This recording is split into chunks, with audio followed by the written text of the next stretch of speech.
Cinema के सभी देखने वालों की खिदमत में मैं जावेद नसीम अपना आदाब, सलाम, नमस्कार और सत श्री अकाल पेश करता हूं। और आज का ये एपिसोड शुरू करने से पहले मैं आप सभी लोगों का शुक्रिया अदा करना चाहूंगा कि जिन्होंने मेरी अभी हालिया शॉर्ट फिल्म पछतावा को देखा, सराहा। और सबसे बड़ी बात यह कि इसमें छुपे हुए पैगाम को और उन किरदारों के दर्द को आप लोगों ने न सिर्फ ये कि महसूस किया, बल्कि आप लोगों ने अपने खूबसूरत अल्फाज से मेरी हौसला अफजाई भी की।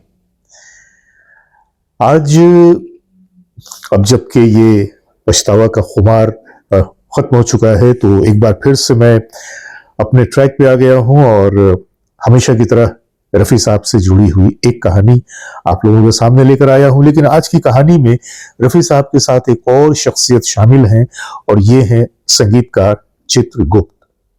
तो बने रहिए हमारे साथ और देखते रहिए अपना मनपसंद चैनल सिनेमाया। चलते हैं आज की वीडियो की तरफ।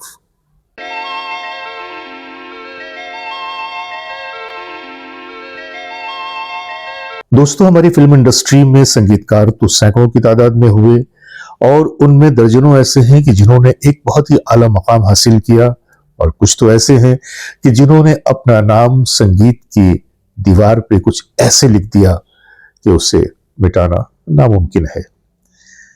मोहम्मद रफी साहब ने यूं तो 250 से भी ज्यादा संगीतकारों के साथ काम किया और तरह तरह से काम किया, लेकिन उनमें कुछ संगीतकार ऐसे थे कि जिनके साथ रफी साहब ने बहुत ज्यादा काम किया। और ऐसे संगीतकारों में दो नाम जो खास तौर से लिया जाता है वो है शंकर जयकिशन जी का और लक्ष्मीकांत प्यारेलाल जी का।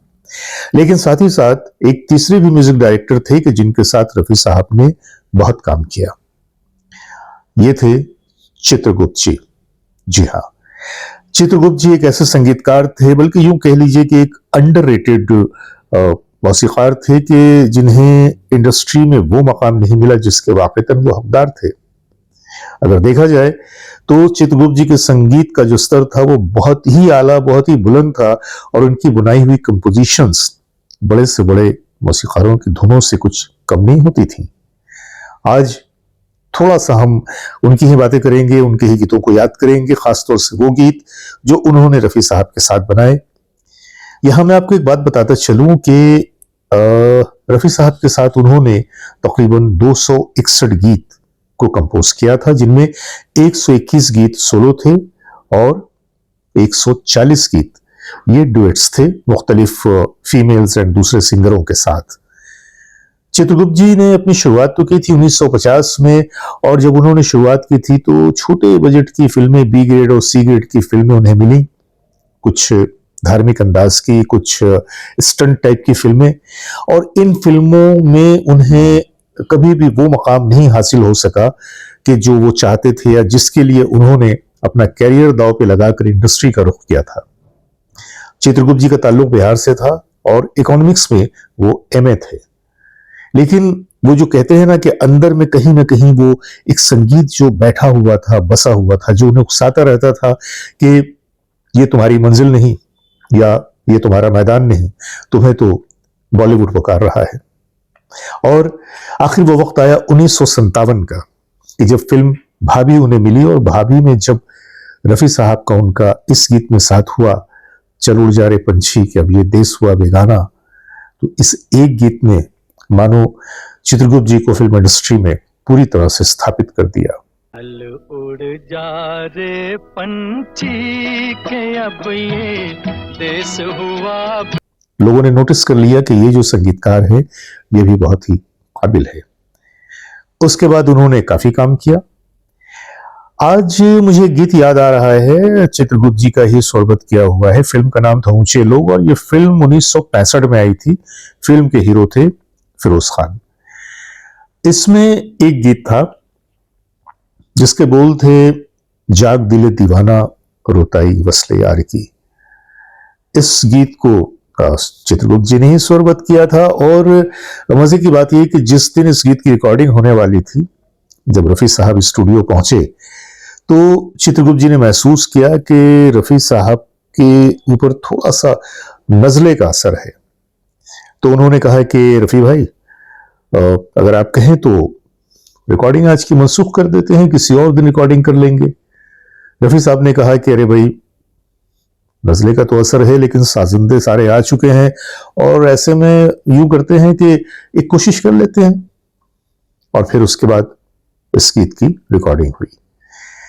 हल्के से नजले के साथ रफी साहब ने अपनी आवाज को जिस तरह से मोल्ड किया, जो आवाज उन्होंने निकाली और जिस अंदाज में उन्होंने इस गीत को रिकॉर्डिंग किया, ये तो अपनी मिसाल आप था। रिकॉर्डिंग के बाद जब इस गीत को सुना गया तो हर शख्स दम बखुद था और हर शख्स ये मानने के लिए बिल्कुल तैयार था कि ये तो महज रफी साहब का ही हिस्सा है। हालांकि रिकॉर्डिंग के वक्त भी ऐसा नहीं लग रहा था कि यह गीत इतना खूबसूरत बनकर उभरेगा, और फिरोज खान ने जिस तरीके से इस गीत को अदा किया पर्दे पे, वो भी अपनी मिसाल आप है। दिल दीवाना रुत जागी वसले यार की। और सिर्फ यही गीत नहीं बल्कि ऐसे बहुत सारे नगमे हैं कि जिसमें चित्रगुप्त जी ने बड़ा कमाल किया। एक गीत और भी आपको मैं याद दिलाऊं, मुझे दर्द दिल का पता न था, मुझे आप किस लिए मिल गए। धर्मेंद्र ने इस गीत को अदा किया था। चलिए ना, आज मैं और भी कुछ नगमों की झलकियां आपको दिखाता हूं, वो नगमे के जो मोहम्मद रफी साहब की आवाज में हैं और जिन्हें कंपोज किया था चित्रगुप्त जी ने। ये एक तरह की श्रद्धांजलि होगी चित्रगुप्त जी को भी, उनके काम को भी। और इस एपिसोड के जरिए मैं ये भी बताना चाहता हूं कि चाहे जमाना उन्हें याद रखे न रखे, लेकिन उनके गीतों को सुनने के बाद कहीं ना कहीं उनका नाम जहन के पर्दों पर रोशन हो जाता है, और हम चाहकर भी चित्रगुप्त जी के काम को नहीं भुला सकते, खास तौर से वो नगमे कि जिनमें उनका और रफी साहब का साथ हुआ। आइए देखते हैं वो नगमे। कौन हूँ मैं, कहाँ हूँ, मुझे ये हो लेके सहारा तेरे प्यार का, देख रास्ता तेरा।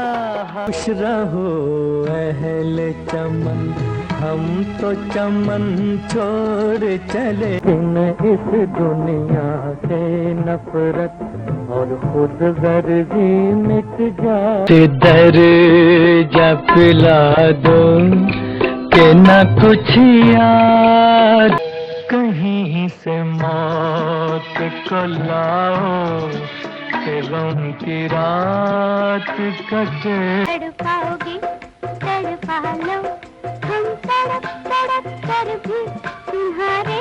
वो दूर जो नदियाँ बहती है वहाँ एक अलबेली रह। अगर दिल किसी से लगाया न होता।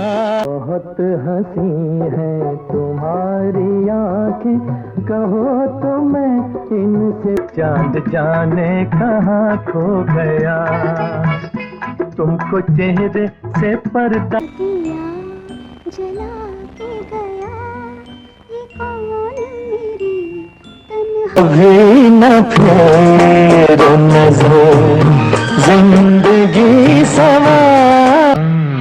कितनी दूर था सितारे, कितनी दूर। ये दुनिया पतंग नित बदले ये रंग, कोई जाने ना उड़ाने वाला। चल उड़ जा